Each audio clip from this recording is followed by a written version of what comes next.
কেউ নাই, আমি কিছু বুঝতে পারতেছিলাম না।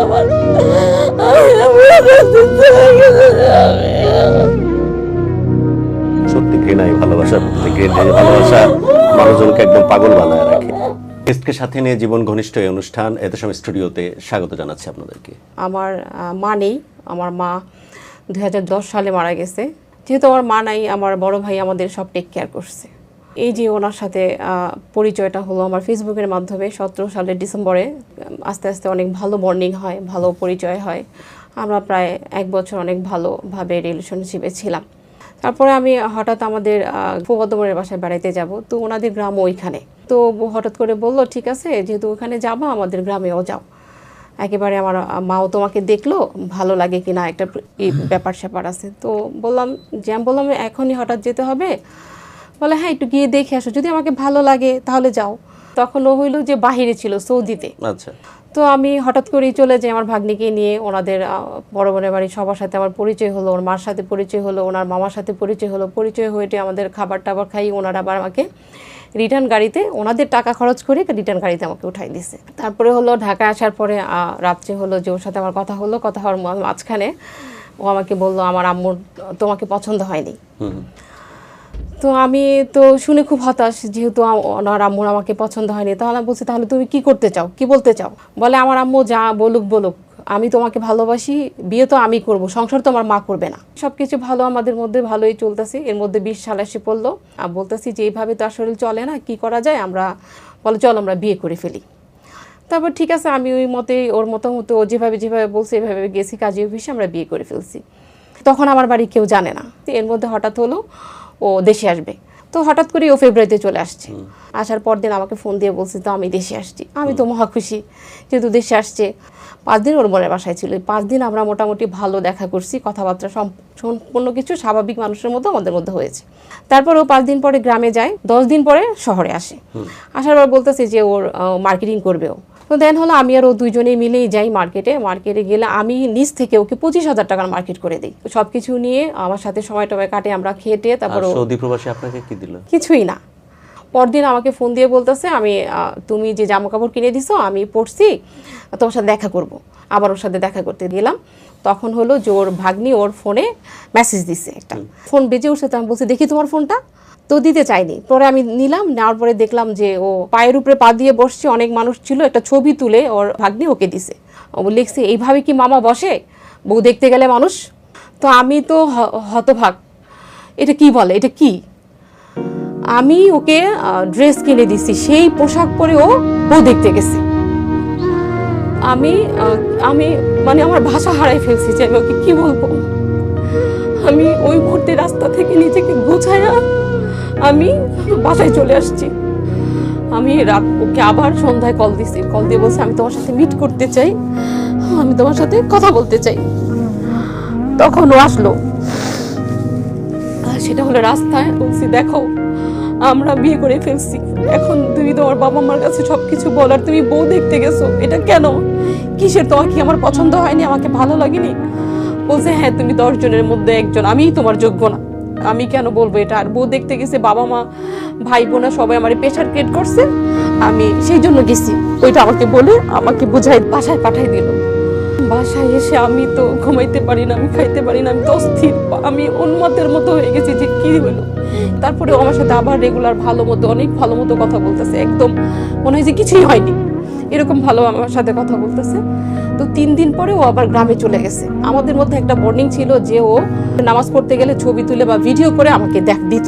3 দিন ও আমাকে কোনো ছবিও দেয়নি, আমার সাথে ওর কোনো কথাও হয়নি, আমার সাথে কোনো কিছুই নেই। আমি এতটা পাগল হয়েছি, এতটা সিক হয়েছি ওরে দেখার জন্য, আমি অস্থির হয়ে গেছি। তো আমি ভাবলাম তাহলে আমি যদি যাই হয়তো ওর দেখে তো আমি আসতে পারবো। পরে আমি ওইখানে যাওয়ার পরে ওকে আমি ইচ্ছে মতো ফোন দিচ্ছি, মেসেজ করতেছি। সর্বশেষ কি করলাম, সেই হাটের যে একটা ভিডিও করে আমি ওকে ইমোতে দিছি। দেওয়ার পরে ও আমাকে ফট করে কল দিছে, বললো তুমি এখানে? আমি বললাম তুমি এখানে এটা কিভাবে প্রশ্ন করছো? আমি এইখানে তোমাকে আমি 3 দিন ধরে দেখি না, যাকে আমি এক মুহূর্ত না দেখে থাকতে পারি না। তখন ও বললো যে আমি ঢাকায় আছি, তুমি ব্যাগে আসো। আবার ঢাকা আসলাম, তখন বললো যে আমি তো একটা ভুল করে ফেলছি। কি ভুল করছো তুমি? আমার আমার ফ্যামিলি সবাই মিলে আমাকে তো বিয়ে করাই দিছে, জোর করে। সবাই জোর করে বিয়ে করাইছে।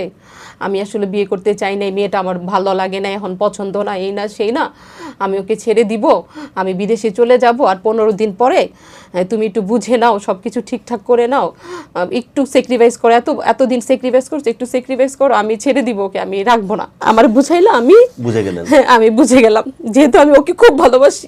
মেতেও আবারও ঢাকা আসলো, কন্টিনিউ যে কয়দিন ছিল 1-1.5 মাস, ও প্রতিনিয়ত আমার সাথে দেখা করতো, আমার সাথে সময় কাটায়। তো আমি বলছি যে তুমি আমার সাথে দেখা করো, তোমার ফ্যামিলির সাথে কথা বলার কথা দরকার, তোমার সবার সাথে কথা বলো। তখন ও ফোনে আমার ভাবি আমার সবার সাথে ফোনে কথা বলছে, ও সরাসরি আসে নাই যে আমি ভাই একটু মুখ দেখায় কথা বলতে পারবো না। আর আমি ও যে বিয়ে করছে আমার ফ্যামিলির কেউ জানে না। তারপর ও চলে গেল, চলে যাওয়ার পরে আমার সাথে আবার কন্টিনিউ খুব ভালো কথাবার্তা হলো। এর মধ্যে ওর বোনের সাথে, ওর বোনের নাম্বার দিছে, ওর মায়ের নাম্বার দিছে, ওর দুলাবের নাম্বার, সবার সাথে আমার সাথে ও মিট করাই দিল যে ও আমাকে বিয়ে করবে। আর আমি তখন বলছি যে আপনারা নাকি জোর করে বিয়ে করেছেন। আমি ওনাদের প্রশ্ন করছি, জোর করে না, আমরা তো জোর করে বিয়ে করাই নাই, ও নিজ থেকে করছে।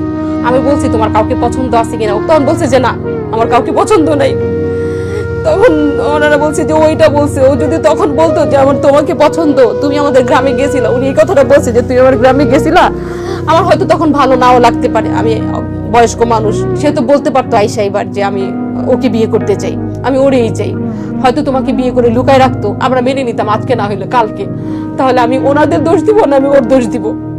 যাই হোক, খুব ভালো বোলিং। আমি এর মধ্যে বলছি তুমি ওকে ছাড়ছো, ওকে ছেড়ে দিবা, ছাড়ো, টাকা পয়সা যদি তোমার লাগে, তুমি বলছো ওকে ছেড়ে দিবা, তাহলে আমি এটা ম্যানেজ করে দিব, কি করবা তুমি সেটা বলো আমাকে। বলে ওর সাথে আমার 3-4 মাস ধরে যোগাযোগ হয় না, ও তোমার ছাড়াই আমি তোরে ছেড়েই দিছি। ওর ফ্যামিলি, ওর ভাই বোনেরাও বলছে সবাই যে ও টাকা দিছে, টাকা দেওয়ার পরে মিটমাট করে মেয়ের বাসায়। তা আমি তো সহজভাবে ওর কথাই মানছি, ফ্যামিলির কথা মানছি। পরে এই তো 2 বছর কেটে গেল সব কিছু করতে করতে। ও আমাকে বাড়িতে উঠাই নিবে, যেহেতু এখন সবাই জানে, যদি আবার বিয়ে করা লাগে সেটাও করবে। তারপর হলো যে ও এই তো 2024-এ ওর আশা, ভালোবাসা দিবসে 14ই ফেব্রুয়ারি ওর সাথে আমার সাথে খুব ভালো কথা, আমি শাড়ি টাড়ি পরছি, ভিডিও কলে কথা হয়েছে। যাই হোক, ও 14 তারিখে রাতে ফ্লাইটে উঠছে, 15 তারিখে আসছে। সবসময় এসে ওর বোনের বাড়িতে উঠে। তো সেখানে আমি জানি 4 দিন হয়ে গেছে আমার সাথে মেসেজ হচ্ছে, কিন্তু আমার সাথে দেখাই করে না। 5 দিনের দিন আমি ওর বোনের ফোন দিয়েছি, আপু ও যে আসছে, তো ও বলে না তো আমার বাসায় নাই, ও তোর বউর বাসায়। এখন আমি কি করব যে ওর বউর বাসায় যে ব্যক্তি বললো যে ওর বউকে ছেড়ে দিচ্ছে, আর ফুল ফ্যামিলি কেউ নাই, আমি কিছু বুঝতে পারছিলাম না। আমার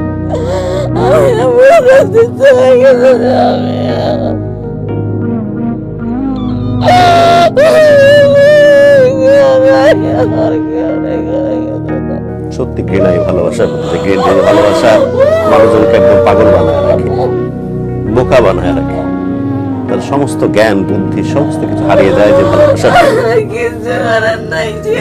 আমি সত্যি সত্যি অসম্ভব ঘৃণা করি এই ভালোবাসা।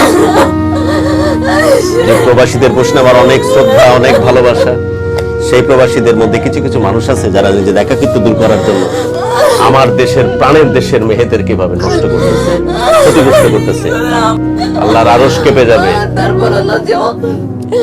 ওর বোর জন্য গহনা গাড়ি জিনিসপত্র সব নিয়ে আসছে, আইসার শ্বশুর বাড়িতে উঠছে, শ্বশুর বাড়িতে উঠছে। আমি বাধ্য হয়ে ওরে কল নেই, এত মেসেজ করতেছি তুমি আমার সাথে দেখা করো, আমি তো তোমার সরাসরি দেখি নাই। শোনার পরে তখন আমি আবার কি করছি, ওর শ্বশুর বাড়ি আমি আগে থেকে ঠিকানা সবকিছু ম্যানেজ করে রাখছিলাম, আমি ওইখানে গেছি।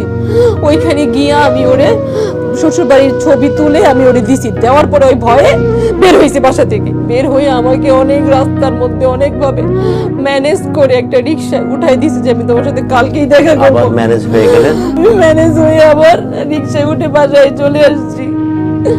বাসায় চলে আসার পরে পরদিন ও সন্ধ্যায় আসছে, আইসা আমি বলতে চাই, জানতে চাই বলে অনেক ঝামেলা, অনেক সমস্যা, অনেক কিছু চাইতেছে আমার প্রতি।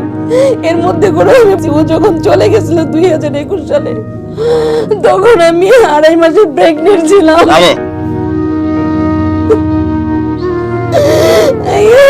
প্রেগনেন্ট ছিলাম, আমি ওকে বলছি যে আমি কিন্তু প্রেগনেন্ট, আমি কি করবো এখন বই, আমি তো চলেই আসছি, তুমি এটা রাখলে সবার কাছে কিভাবে কি করবা, তুমি অপারেশন করে দাও। আমি 7 দিন পর্যন্ত অচেতন ছিলাম, আমি ওইটা দাঁড়াইতে পারতাম না, আমার এত ব্লিডিং হইতো। আপনার বাসা টের পাইতো না?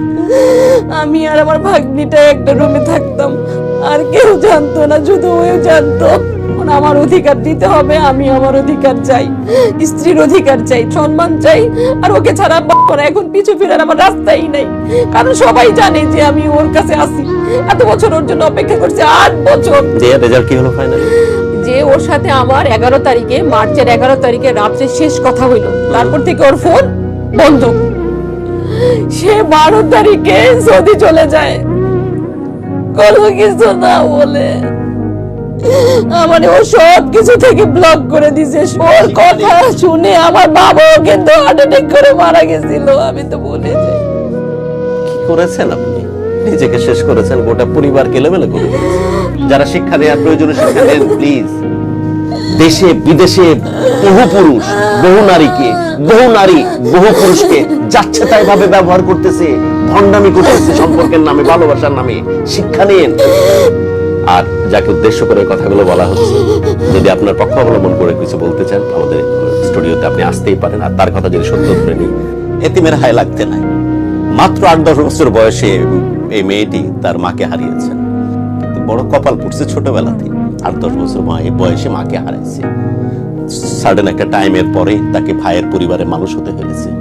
মা যেভাবে গড়ে তুলবেন, যেভাবে তিনি তাকে গ্রুমিং করবেন, সেই সুযোগটা তো মেয়েটির হয়নি। এজন্য নিজের সিদ্ধান্ত নিজে নিয়েছে, আর বারবার পড়ছে, বারবার উঠে দাঁড়িয়েছে, নিজের মতো করে আবার চেষ্টা করেছে ঘুরে দাঁড়ানো। কিন্তু এই ভণ্ড, এই প্রতারকের জালে পড়ে আবার পড়েছে, আবার বিশ্বাস করে উঠে দাঁড়িয়েছে। তার মা জননী থাকলে হয়তো তাকে গাইড করে নিত, আঙ্গুল ধরে ঠিকঠাক মতো পথ চলার চেষ্টা করত। মানুষকে এভাবে ঠকাইতে নাই, মানুষের সাথে এরকম করতে নাই। আল্লাহ ছাড়েন, কিন্তু একেবারে ছেড়ে দেন না। বিদায়।